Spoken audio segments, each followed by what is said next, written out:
Alright, you guys, this is the last section for this chapter, section 7.5 on proportions in triangles. And we've been setting up proportions and solving for missing sides of triangles, and this is no exception. There's two more theorems we're going to use, and the first of this is Theorem 7.4 that you wrote in your theorem books. It's called the side splitter theorem. And this theorem is telling you if you have a parallel line, if you have a line that cuts through the two sides of a triangle that's parallel to the third side, and you can see by these arrows, I definitely have two parallel lines, then it splits the two sides proportionately. So that means I can set up proportions. And ladies and gentlemen, the nice thing is you can choose to set up proportions going across, or you can choose to set up proportions going up and down. It does not matter as long as you are consistent in the way that you set them up. So what I want to do is I want to show you two ways you can do this and show you that you indeed get the same answers. And so I'm going to erase some things, so it would be better if you watched first what I'm doing and then pause the video and write in your notes. So I would suggest watch first and pause your video. Okay, so here's what the theorem is telling you. Because these lines are parallel, I can see that this side right here has been split into two parts, and this side right here has also been split into two parts, and these parts are proportional to each other. So you can make comparisons do it like this. I can say this y compares to this 6 the same way as this 12 compares to this 10. So I can say y compares to 6 the same exact way as 12 compares to 10. Or if you want to compare going across, so let me erase this just to show you, you could compare this y to this 12 following along the sides of the triangle as this 6 compares to this 10. So I could say y compares to 12 the same way as 6 compares to 10. Now I want to remind you why it does not matter. Don't forget, we're going to cross multiply. So to solve this, we're going to cross multiply here.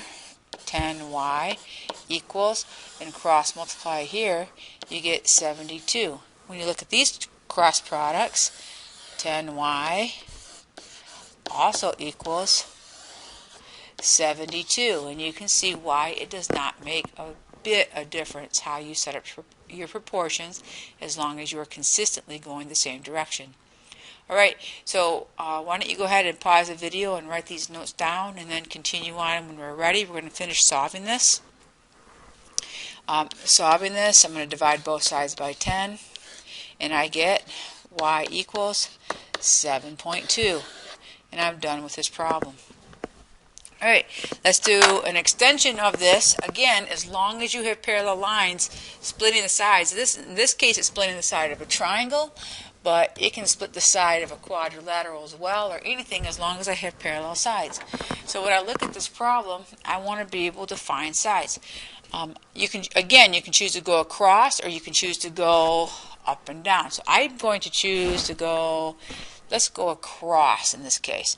So I know this 6 is going to compare to this 5 the same way as this x is going to compare to this 12.5. So 6 compares to 5 the same way as x compares to 12.5. But I have another proportion I also have compared to the way 9 compares to y. This is an extended proportion, and don't forget you can solve an extended proportion by setting up two different proportions at the same time. I choose to solve this one right here using these, and then I'm just going to take this right here, 6 over 5, and set that one equal to my 9 over y, and solve this one at the same exact time. So we're going to cross multiply both of these and get answers. So for the first one, 5x is equal to, I'm going to use my calculator and multiply, 6 times 12.5. I get 75 divided by 5. X is equal to 15. There's one answer. cross multiplying the second one. 6y is equal to 9 times 5 is 45. Excuse me. Dividing by 6, and you get 7.5. And you're done with the problem. So you can set up extended proportions as long as you split them into two different proportions to solve. Now I want you guys to be really careful when you see these parallel lines, because you're going to be so used to setting up numbers. As soon as you see these parallel lines, that's great, but don't forget it only works when you have proportional sides. And I can see that this side was cut in half, but this side was not. I'm not dealing with the side splitter theorem here in this problem. I'm dealing with the sides of the triangle, and in this case the bottoms of the triangle. So when you have problems like this, you have to separate your triangles. You have a little triangle. Here's my little triangle, of which this is 5 and this is 7, and you've got your big triangle, and this side is 12 and this side is x plus 7. And you're going to cross multiply this proportion. So we have to set up our proportion. I know this 5 compares with this 12 the same way as this 7 compares to this x plus 7. Parentheses, we're going to cross multiply. 5 times x plus 7 is equal to, by multiplying this one, 7 times 12, I believe, is 84. And now you have to distribute and solve. So I'm going to distribute. 5x plus 35 equals 84. Subtract 35 from both sides. You get 49. 5x equals 49. Divide both sides by 5, and you get 9.8. So x is equal to 9.8. And you've solved this problem. So be very careful. You cannot forget the other material that we've learned in prior sections. The side splitter only works if the sides of the triangle are being cut in half by the parallel lines. Alright, let's continue on to the next problem. It's called the triangle angle bisector theorem. And if you have an angle of a triangle that's being bisected, remember bisected means cut in half or to two equal parts.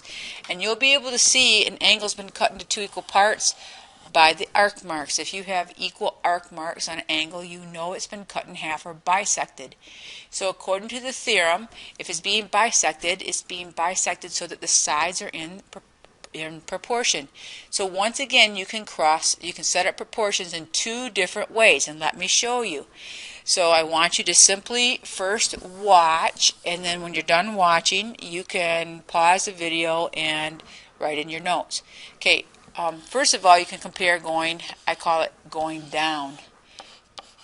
As long as we're going the same direction, so I know 24 compares to x the same way as 40 compares to 30.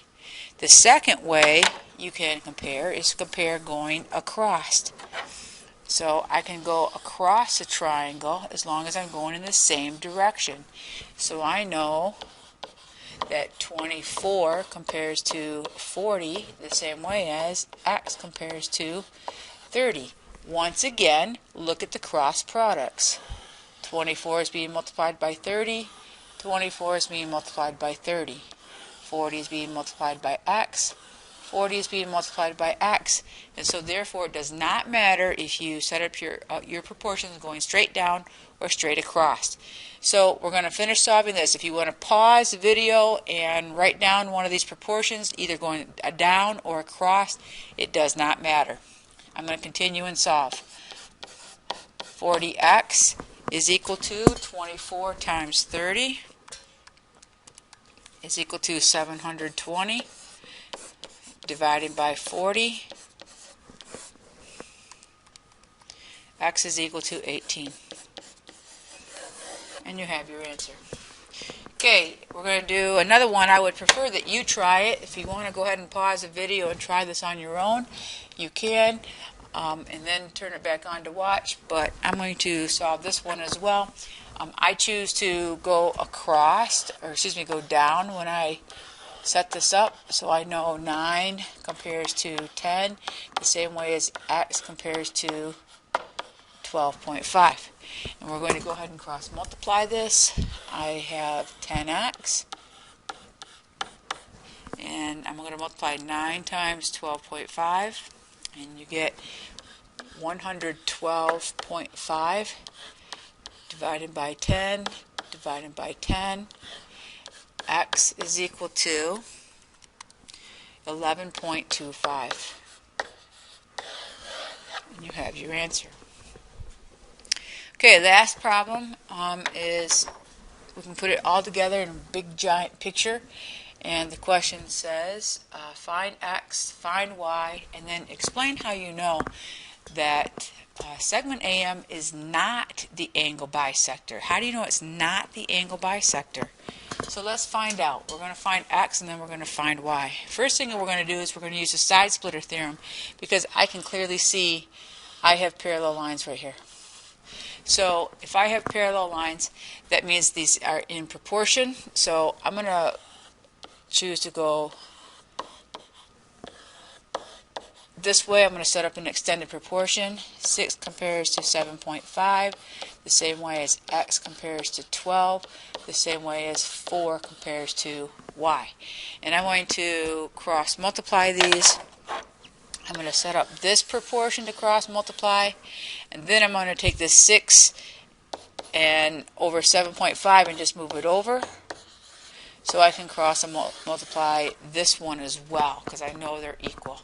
So let's cross multiply these to get our values of X and Y, and here's what we get. 7.5x is equal to 6 times 12, which is 72, divided by 7.5. 72 divided by 7.5 is equal to 9.6. There's one answer. Second part is to find my Y. 6y is equal to 4 times 7.5 is 30, divided by 6. I get y is equal to 5. Those are for sure answers. I found X, I found Y. Now Y is AM, not the angle bisector. Alright, I'm going to substitute this X and this Y back in. So we're going to plug them in. These answers. X is 9.6 and Y is 5. I'm going to use segment addition. I'm going to find the length of this entire side. So I'm going to add 6 plus 9.6 plus 4, and that gives me 19.6. I'm going to use segment addition on this side. I'm going to add 12 plus 5 plus 7.5, and 12 plus 5 plus 7.5 is 24.5. Now, if this was an angle bisector, then I would know that 19.6 would compare to 5 the same way as 24.5 would compare to 5. So let's take a look. 19.6 compares to 5 the same way as 24.5 compares to 5. If, ladies and gentlemen, the 5s are equal, then these would also have to be equal, and they're not. So therefore it cannot be an angle bisector. So because the ratios are not equal,